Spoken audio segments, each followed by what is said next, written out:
우리는 계속해서 아브라함의 이야기를 살펴보고 있는데요. 성경이 이 아브라함의 이야기를 통해 무엇을 말해주려고 하는지를 살펴보고 있습니다. 성경이 아브라함의 이야기를 우리에게 들려주는 목적은 우리가 본받아야 할 대단한 믿음의 소유자, 믿음의 표상인 의인인 아브라함이 아니라 하나님을 알지도 믿지도 못했던 한 사람이 어떻게 하나님을 알아가게 되고 믿게 되는지를, 어떻게 우리가 구원을 받고 신앙의 길을 걷게 되는지를 이 아브라함이 걸어갔던 그의 신앙의 길, 인생의 길을 통해서 우리에게 들려주려고 하고 있는 겁니다. 그래서 11장에 아브라함의 첫 출발이 아브라함 자신에게서 시작된 게 아니고 이방신을 섬기던 그에게 나타나신 이 하나님의 강권적인 그 은혜에서 출발된 것을 살펴봤죠. 그리고 12장에서 하란을 떠나는 그 이야기도 그의 대단한 이 믿음의 결단을 보여주려는 게 아니라 하나님을 믿는 신앙은 무엇인지, 바로 내가 믿고 살아가던 그 세계, 하나님 외에 의지하던 그 모든 것으로부터의 떠남이라는 걸 보여주는 이야기라고 했습니다.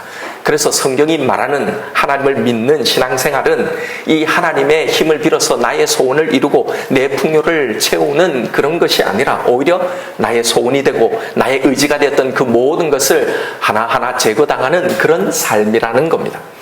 오직 나의 영원한 안전은 내 본토, 친척, 아버지의 집이 아니라 오직 하나님에게 있음을 알아가고 믿어가는 그 과정이라는 거예요.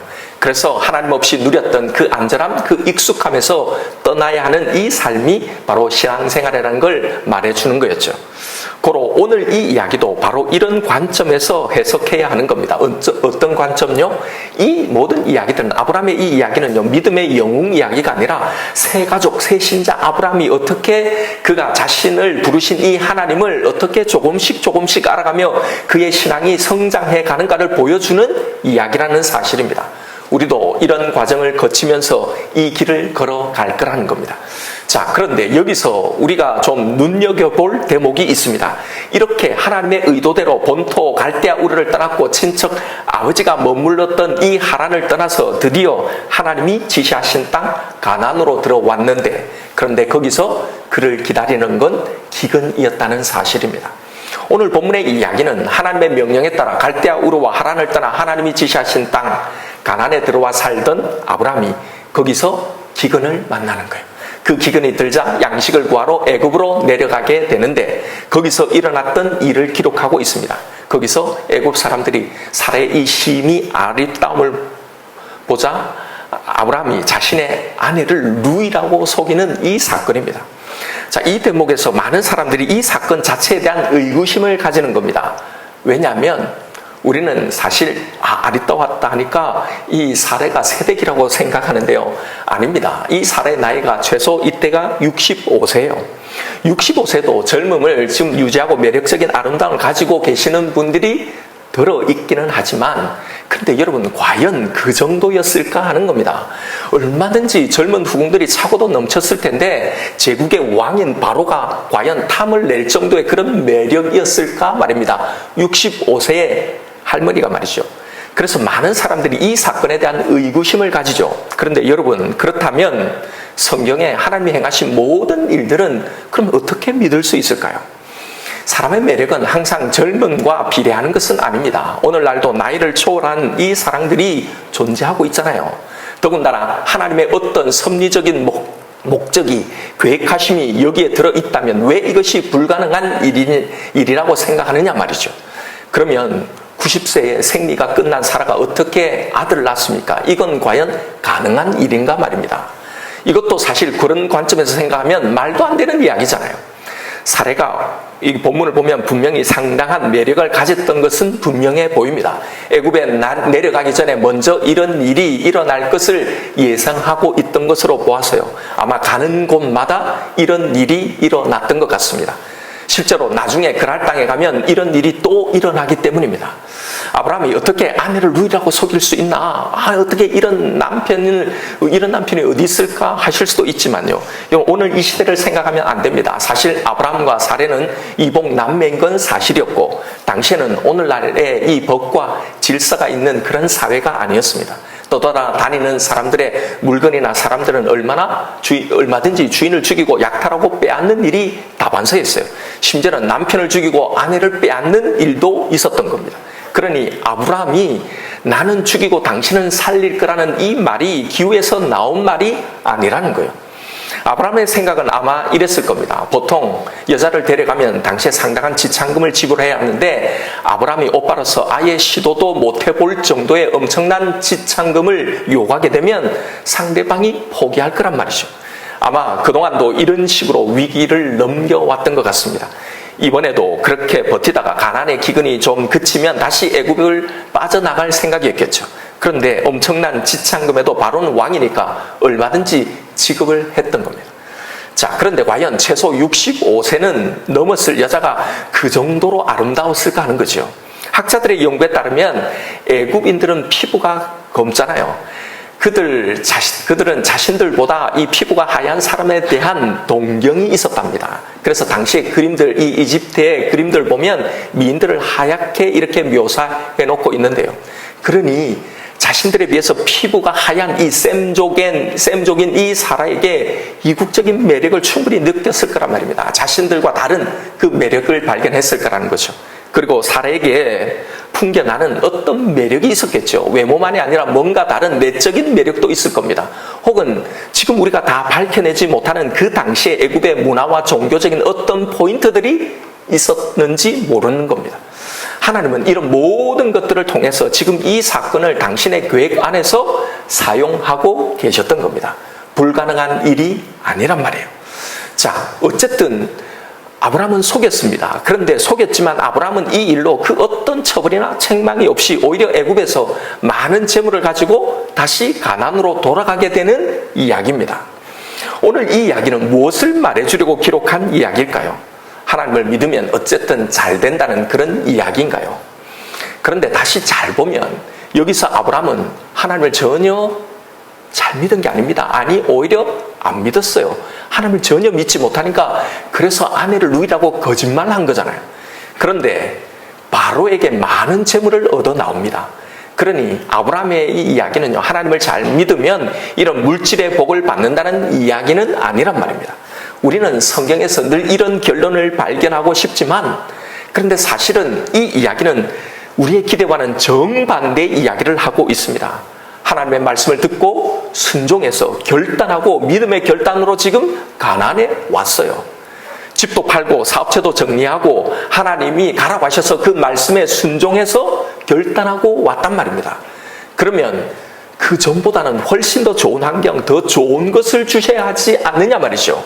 그런데 오히려 우르에 있을 때보다 하란에 있을 때도 겪지 않았던 이 기근을 만난다는 사실이에요. 하나님 앞에 순종하고 신앙의 출발을 했는데요. 아까 아브라함의 이야기가 우리가 어떻게 하나님을 알게 되고 믿게 되는지, 우리가 걸어가게 될 이 신앙의 길이 어떤 여정을 거치게 되는지 그걸 보여주는 이야기라고 했잖아요. 바로 이것에 대해서 지금 말씀하고 있는 겁니다. 신앙생활에 대한 우리의 오해가 바로 이 사건 여기에 담겨 있는 겁니다. 우리는 이제 예수를 믿으면, 하나님을 믿으면 분명히 내 삶이 믿기 전보다 그 이전보다 더 나을 거라는 기대를 가지고 신앙생활을 시작합니다. 왜요? 하나님을 믿고 예수를 믿게 된 그 순간의 감격이 너무나 크기 때문이죠. 그냥 신앙생활 시작하는 사람이 어디 있겠습니까? 뭔가 거기에서 크게 느끼는 어떤 포인트들이 있을 거예요. 한번 교회 다니는 친구가 한번 기도해봐라. 그러면 이 문제가 해결될 거다. 그런데 기도했더니 어떤 문제들이 해결되고 이런 놀라운 감동을 하면서 시작이 되겠죠. 아브라함은 모든 것을 버리고 고향을 떠나 가나안 땅으로 갔을 때 나름 많은 기대를 가졌을 겁니다. 그런 기대 없이, 여러분 아무것도 없이 사업체 정리하고 집도 팔고 땅도 팔고 다 팔고 아무도 모르는, 진짜 자신이 죽을지도 모르는 그런 길을 떠날 사람이 어디 있겠습니까? 하나님의 말씀을 순종해서 모든 걸 정리하고 떠날 만큼 살아계신 그 하나님을 체험했으니까 갔겠죠. 아직은 온전히 그 하나님 그것에 대해서 다 모르지만 그때 그 감정, 그 기쁨이 크고 그것이 있었기 때문에 이 신앙생활을 시작한 거잖아요. 우리도 예수를 믿으면 만사형통이라는 생각을 가지고 신앙생활로 구원의 삶인 가나안으로 들어온 겁니다. 만사형통까지는 아니지만 분명히 뭔가 더 나을 거라는 기대가 있을 거란 말이에요. 그런데 정작 가나안의 삶은 만사형통이 아니라 기근을 만나는 거였어요. 그러니 이런 기대를 가지고 시작했으니 기근이 오면 다 흔들리는 겁니다. 그 누구도 예외 없이요. 그래서 처음 시작한 이 신앙생활을 떠나게 되는 겁니다. 처음 예수를 믿었을 때 그 감격, 그 감동이 얼마 가지 못해요. 그리고는 다시 예전의 모습으로 서서히 돌아가는 겁니다. 이 가난을 떠나 애굽으로 혹은 다시 하나를 찾아 혹은 우르를 찾아 다시 떠나는 겁니다. 이런 과정, 이런 모습을 우리는 우리 자신에게서 그리고 많은 또 다른 우리 주위에 예수를 믿었다가 떠난 많은 사람들에게서 보게 되었잖아요. 예를 들면 이런 겁니다. 제가 예전에 수영록에 있을 때 참 좋아하는 식당이 있었어요. 이분이 수영록에 나가면서 은혜를 받은 거예요. 어떤 영적인 체험을 했겠죠. 하나님이 갈대아 우르에서 아브라함에게 나타나셨던 것처럼요. 그렇게 너무 감격하고 기뻤어요. 이제 막 뜨거우니까 이제 결단을 한 거예요. 말씀을 듣고 주일 성수해야 된다는 이런 설교를 듣고 이제 하나님 저도 주일 성수하겠습니다. 그리고는 주일날 가게 문을 믿음으로 용감하게 딱 닫은 거예요. 그런데 여러분, 식당이 더군다나 배달이 가장 큰 수입원인데 운영이 잘 되겠습니까? 분명 말씀의 은혜를 받고 주신 말씀에 순종했는데, 그렇다면 사실 기대하는 바는 오히려 그전보다 매출이 더 늘었더라 이러면 할렐루야 살아계신 하나님 그러면서 더 잘 믿었겠죠. 그랬는데 기근이 온 겁니다. 수입이 예전보다 반토막도 안 되는 거예요. 결국은 폐업을 했습니다. 여러분 얼마나 실망했겠어요. 제가 그 뜨거웠던 그 신앙으로 시작했는데요. 여러분 이런 일들이 신앙의 시작과 함께 얼마나 많은 사람들에게 일어나는지 모릅니다. 처음에는 뜨거움으로 신앙의 여정을 출발해서 가난으로 들어왔는데, 그런데 여기서 여러 가지 삶의 기근을 만나는 거예요. 물질의 기근을 만나고 또 건강의 기근을 만나고 자녀들의 어려움을 만나고 여러 가지. 근데 예수를 믿는데 좀 잘 풀리면 좋은데 대부분 이렇다는 거예요. 여러분 성경이 아브라함을 통해 보여주시는 신앙의 길, 그 여정을 보면 구원의 땅으로 들어왔는데 예수를 믿고 신앙생활을 시작했는데 기근이 든다는 사실입니다. 어려움이 찾아오는 거예요. 신앙을 가진 후에도 여러분 우리의 생존을 위협하는 어려움이 반드시 찾아옵니다. 그런데 왜 이제 막 말씀의 은혜를 받고 예수를 믿기 시작하는 그 말씀을 붙들고 살려고 하는데 왜 이런 기근을, 이런 어려움이 오느냐는 겁니다. 때로는 내가 전도하는 사람이 이걸 넘지 못하고 할 때 너무나 안타까움을 겪죠. 이런 어려움 때문에 겨우 이제 믿음을 시작했는데 그 처음의 기쁨과 열정을 다 사라져버리게 되는 거예요. 이런 기근이 없으면 그냥 무난히 이렇게 그래도 잘 믿을 건데 말이죠. 그런데 여러분, 이제는 우리가 알잖아요. 그때 그 믿음이 온전한 건강한 믿음이 아니라는 것 말입니다. 그래서 왜 하나님을 믿고 예수를 믿는 구원의 삶, 신앙생활을 시작했는데 그 삶에 기근이 찾아오게 되는지를 말입니다. 왜요? 왜 그렇습니까? 이제 진짜 믿음이 뭔지를 배워가야 하기 때문입니다. 그러니까 여러분, 예수를 처음 만나서 막 감격하고 눈물, 콧물 흘리는 이 경험이 신앙의 절정 그 끝이 아니라요. 이것이 바로 입문이라는 걸 알아야 합니다. 여기서 이제 진짜 신앙생활이 이제 시작되는 거예요. 처음에 그 감정이 믿음이 아니기 때문입니다. 감격이 믿음이 아니에요. 그러니 기근이 드니 당연히 애굽을 찾아가게 되는 거죠. 사실 오늘 본문의 이것은 아브라함에게 있어서 명백한 믿음의 실패죠. 아브라함은 하나님이 지시하신 그 땅 가나안에 머물러 있어야 합니다. 애굽으로 내려가지 말았어야 했습니다. 설사 기근 때문에 어쩔 수 없이 애굽에 내려갔다 할지라도 거기서도 자신에게 나타나셨던 그 하나님을 믿고 당당히 아내라고 말했어야 했습니다. 그런데 아브라함은 그런 믿음을 전혀 보여주지 못하죠. 그런데 이상한 것은요, 아브라함이 하나님께 아무런 책망과 징계를 받지 않는다는 겁니다. 오히려 바로가 하나님께 징계를 받죠. 왜요? 아브라함은 아직 그런 신앙의 수준이 아니기 때문입니다. 그런 신앙의 수준이 아닌데 하나님이 그걸 요구하시지 않아요.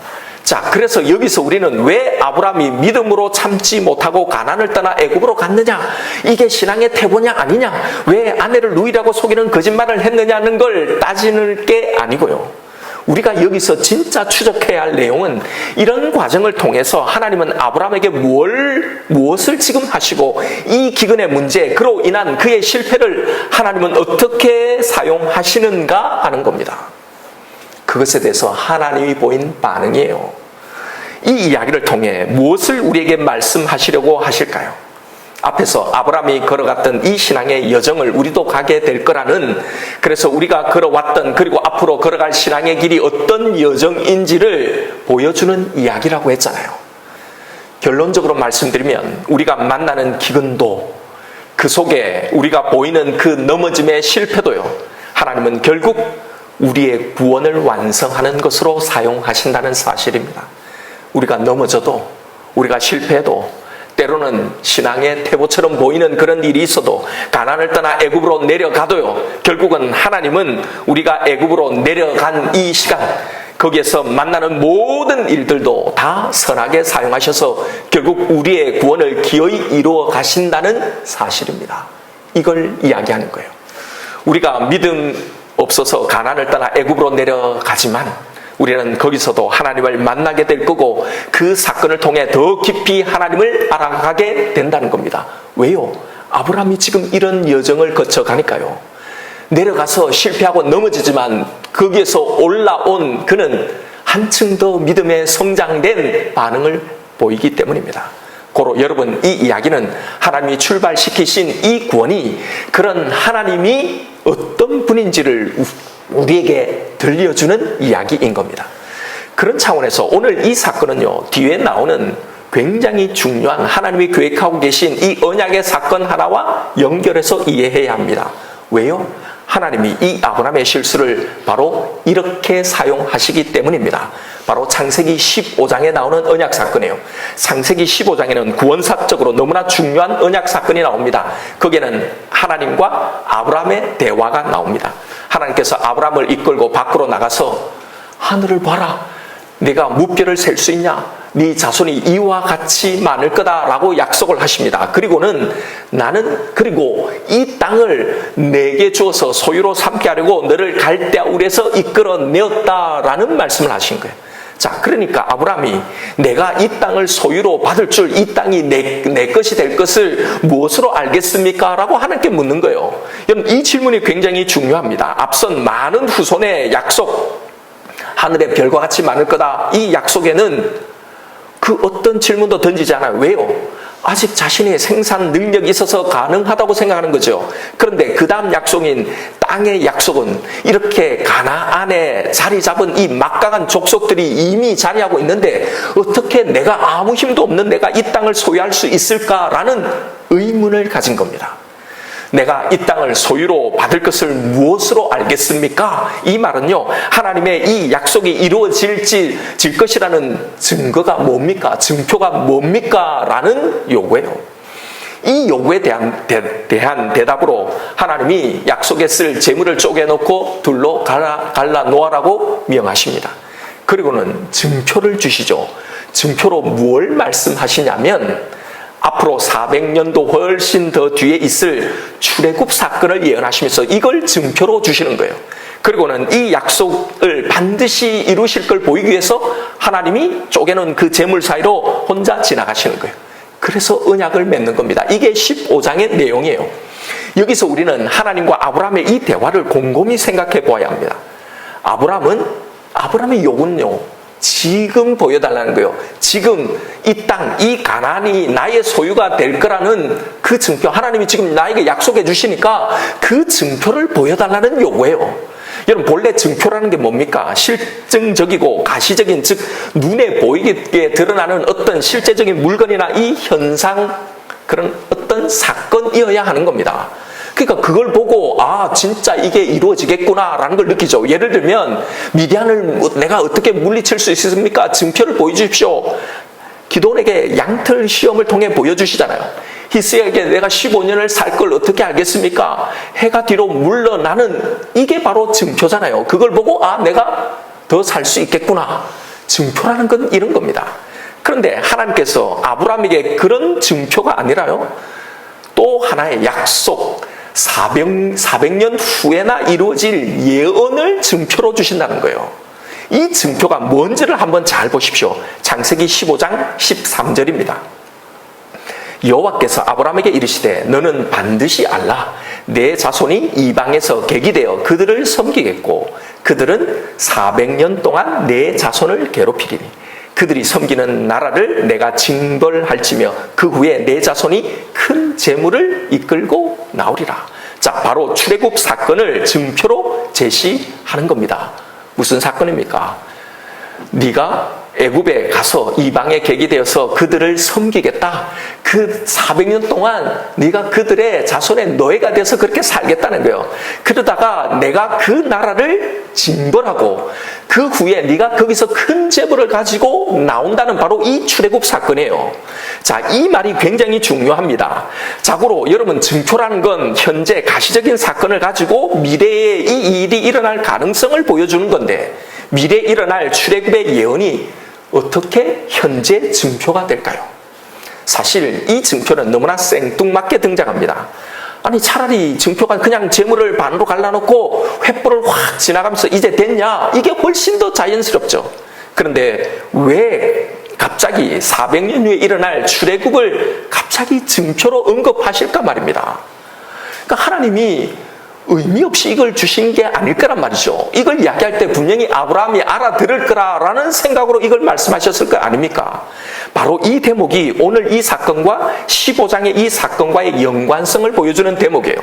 사실 하나님께서 자신의 이 약속, 반드시 내가 너에게 이 땅을 주리라는 이 약속이 반드시 이루어질 것에 대한 증표로서 다른 게 아니라 이 출애굽 사건을 예언해 주신 이유가 있습니다.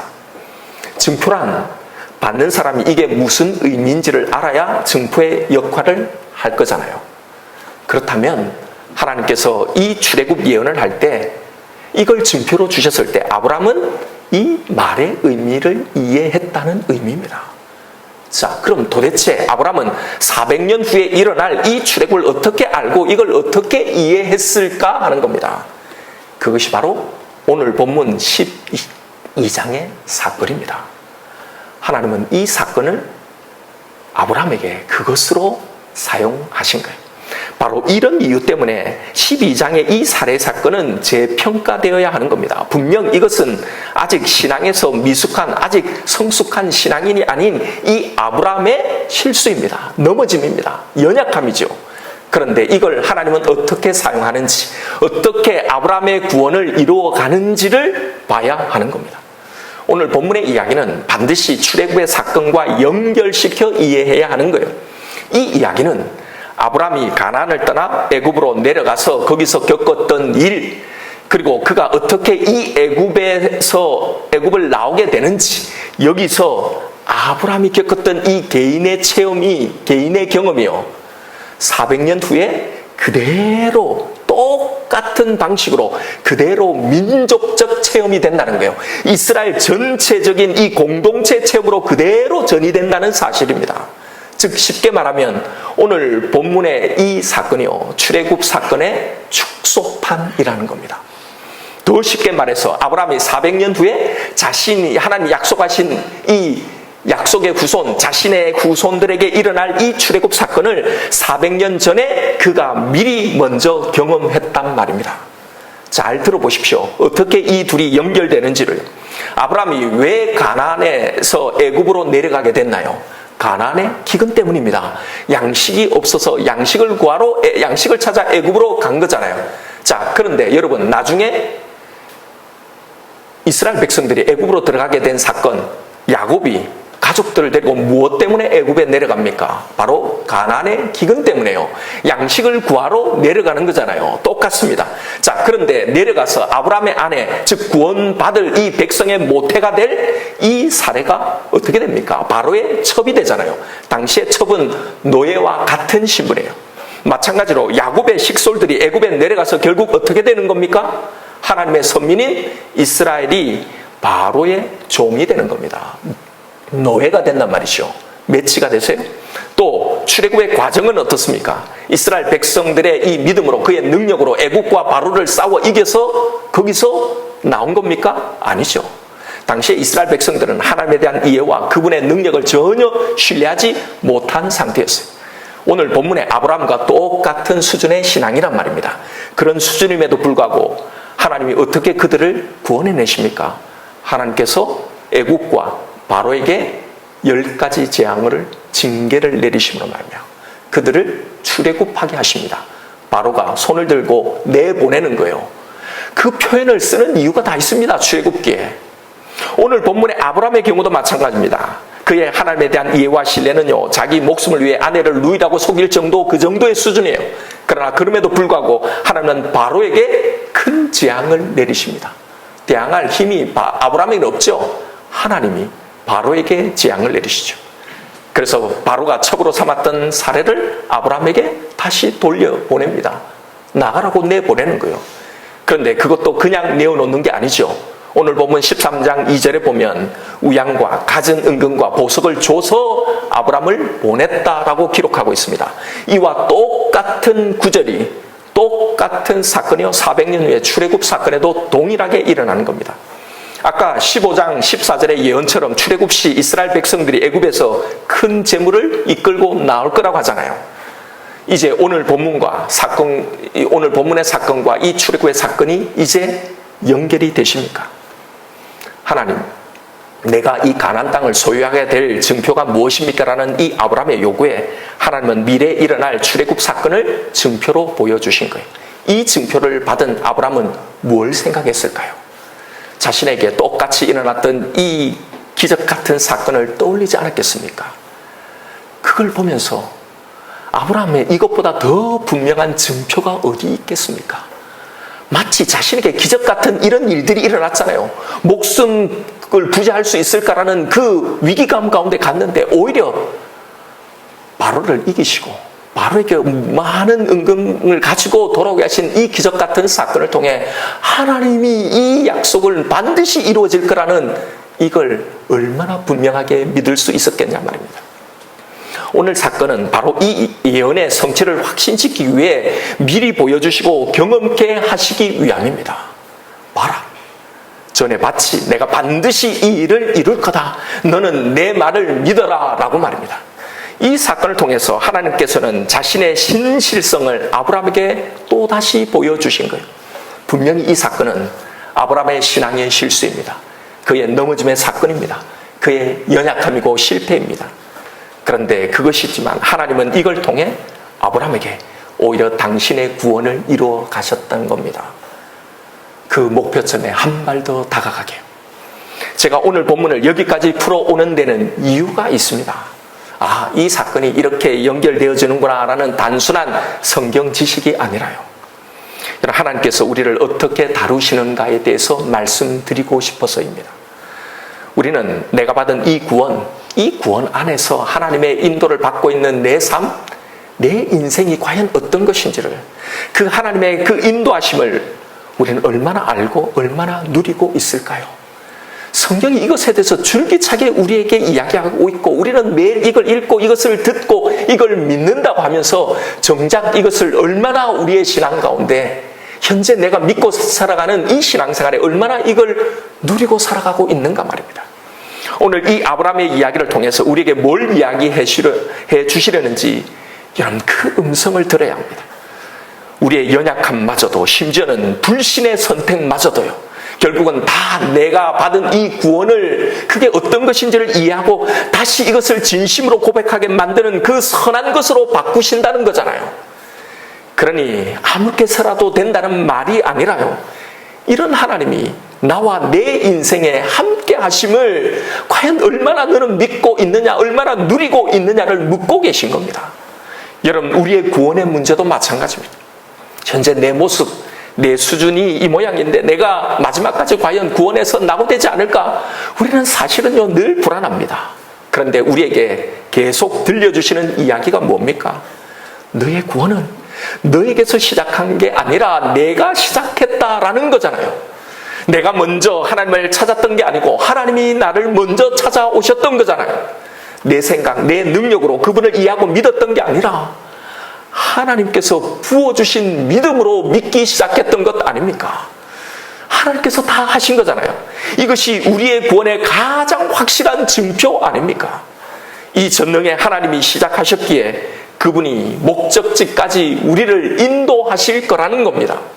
여러분, 우리는 이 하나님의 신실하심, 이 선하심을 믿는다고 하면서 늘 우리의 인생길, 우리의 신앙의 길에 대해서 우리는 의심하고 두려워합니다. 혹시 내가 잘못된 선택을 하면 어떡하나? 그래서 내가 이 구원에서 탈락하면 어떡하나? 하나님, 내가 잘못된 선택을 해서 내 인생을 치시면 어떡하나? 내가 여기서 망하면 어떡하나? 죽으면 어떡하나? 내가 하나님을 떠나 믿음을 저버리면 어떡할까라는 이 두려움이요. 여러분, 하나님을 오해하지 마십시오. 내가 받은 이 구원을 오해하지 마세요. 하나님을 무서워하지 마십시오. 하나님은 칼을 들고 우리가 조금만 잘못해도 내려치고 벌 주시기 위해서 우리를 감시하는 그런 분이 아닙니다. 약속하신 가나안 땅에서 배고픔 때문에 애굽으로 내려간 것은 분명히 아브라함의 연약함이죠. 그곳에서 두려워서 아내를 누이라고 말한 것도 분명한 그의 실수입니다. 그러나 보십시오. 하나님은 그의 연약함, 그의 실수 때문에 그를 죽이지 않습니다. 오히려 그의 실수를 통해 하나님 자신을 그에게 알리신 거예요. 그를 더 성숙하게 하신 겁니다. 그 실패를 통해 아브라함은 더 성장하게 된 거예요. 그래서 롯과 헤어지는 이 결단을 하게 되고 세계대전에 과감히 자신의 사병들을 데리고 달려들 이 믿음이 그 속에 생긴 겁니다. 어떻게 해서 갑자기 이렇게 변하게 되었을까 말입니다. 바로 이런 모든 과정을 통해서요. 아브라함의 이 실수이지만 그 속에서도 하나님이 그 아브라함을 당신의 사람으로 이 모든 것을 선하게 사용하신 이 하나님의 섭리 때문입니다. 여러분, 이 아브라함의 이야기가 우리가 걸어갈 신앙의 이야기를 보여주는 거랬잖아요. 그러니 우리도 마찬가지라는 겁니다. 그래서 실수해도 아무런 상관이 없고 괜찮다라는 말이 아닙니다. 그러나 여러분, 사실은 우리는 늘 넘어지잖아요. 늘 실수합니다. 그러나 여러분, 그 실패를 늘 승리로 바꾸시는 그 하나님을 보자는 말입니다. 이렇게 내 인생을, 내 신앙을 인도하고 계신 하나님을 보고 이제는 두려워하지 말고 걱정하지 말고요. 내가 과연 내 인생이 성공할까? 내 구원이 진짜 그 목적지까지 도달할까? 이 두려움을 버리고요. 우리가 누리기를 원하시는 당신의 그 사랑을, 그것을 누리며 이 인생길, 내 이 신앙의 길을요, 담대히 걸어가라고 말씀하시는 거예요. 결코 너를 실패케 하지 않는다, 이 말입니다. 이 사랑을, 이 평강을, 여러분, 이 안심함과 이 든든함을 여러분은 정말 누리고 있습니까? 아무것도 두려워하지 말고요. 여러분, 아무것도 염려하지 마십시오. 또 가나안을 떠나 애굽으로 내려가도요, 그것조차도 또 우리의 구원을 위해 하나님은 선한 경험으로 바꾸실 겁니다. 현재 나의 실패를 통해 우리는 더 자라나면 됩니다.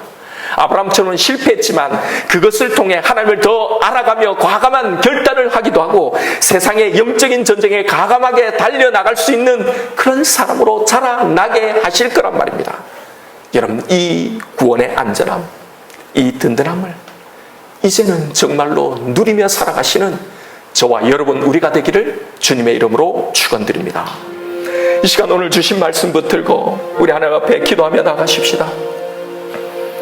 우리는 우리의 인생에 대해서, 우리의 구원에 대해서 사실은 늘 염려합니다. 내가 정말 내 인생을 잘 마무리할 수 있을까? 과연 내가 정말 잘 살아낼 수 있을까? 내 구원을, 내 신앙을 잘 끝까지 지켜낼 수 있을까? 정말 지금 이 상황을 내가 잘 이겨낼까? 여기서도 하나님 나를 지켜주실까? 나의 이 두려움 안에 여러분, 오늘 말씀을 선포하십시오. 하나님의 구원 안에 있으면서도 우리는 그 구원이 주는 참 능력을 온전히 다 누리지 못하고 살아가는 것 같습니다.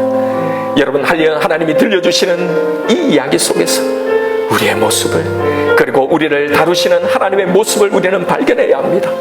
이런 두려움이 내 마음에 남아있는 건요, 그건 하나님을 믿는 게 아니라 여전히 나를 믿고 살아가는 겁니다. 내가 혹시 이런 선택을 하게 되면, 혹시 내가 넘어지면, 여러분, 그건 여전히 나를 믿고 살아가는 인생인 거예요. 여러분, 나의 이 구원을 시작하신 하나님을 믿으십시오. 내가 어디로 가든지 거기서 하나님은 우리로 하여금 당신을 거기서 더 깊이 알게 하실 겁니다. 더 깊이 우리를 만나 주실 겁니다. 이 시간 기도하십시다. 하나님, 이제 저의 인생, 저의 구원, 제 신앙의 여정을 두려워하지 않겠습니다. 내가 어느 길 어느 상황으로 가든지 그 상황에서도 더 깊이 당신을 만날 것이며 더 성장하는 나로 만드실 하나님을 이제 신뢰하겠습니다. 여전히 나를 믿어 불안한 삶이 아니라 이 선한 당신을 믿는 그 평강의 삶을 살아가겠습니다. 이 안전함, 이 든든함에 거하며 저의 신앙의 길, 이 인생의 길을 걸어가겠습니다. 이 시간에 나에게 주신 말씀이 있을 겁니다. 우리 나같이 주님 이름 한번 부르며 기도하며 나아가십시다.